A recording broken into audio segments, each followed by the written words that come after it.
I'm David Pike. I'm a lawyer that practices in the field of probate and guardianship work.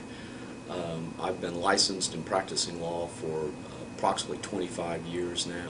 I was a graduate of SMU Law School, have an accounting degree from Baylor University, and I've concentrated in this field of law exclusively for a decade now. I handle hundreds of cases from routine to complex and disputed matters in this area. Common question that people have is, do I need to probate the will if a loved one has died? You need to probate a will to transfer assets, mainly real property, bank accounts, or things like that are not automatically transferred or do not automatically become the owner of the heirs.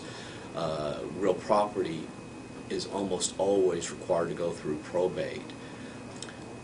The purpose of probate is to create an orderly transition of an estate, to provide a way that people know who they're dealing with to the estate if they need to settle up debts, or if they want to buy the property from the estate, then they know who to deal with. So a person is usually appointed, named an executor or an administrator, to handle the estate.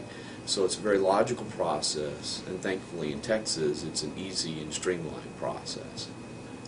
A will does not have any impact until it's probated. So just because it says these people get the property, it doesn't have any legal effect until it's probated, until the court says, yes, that is this person's last will, it's not been challenged, and we enter an order saying that the will is probated. So that to probate a will is to say it has legal impact.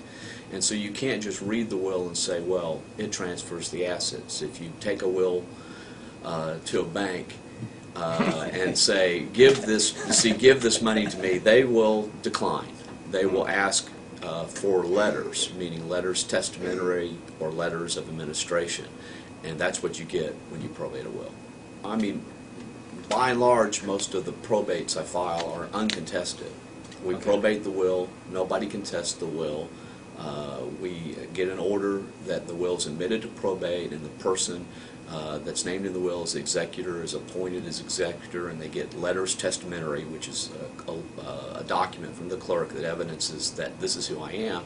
And then they can go off and handle the estate, and they usually handle the estate at that point without doing anything further to the court except an inventory, and without any further assistance from our firm or from any lawyer except to do that. And that's called independent administration, and that's authorized by most wills and is available in some other types of estates. And that you are able to wrap up the estate and do all the business part of the estate, selling property, paying debts, closing accounts, without going to the court and asking permission. So once the will is probated, the process of running the estate usually is pretty streamlined and inexpensive.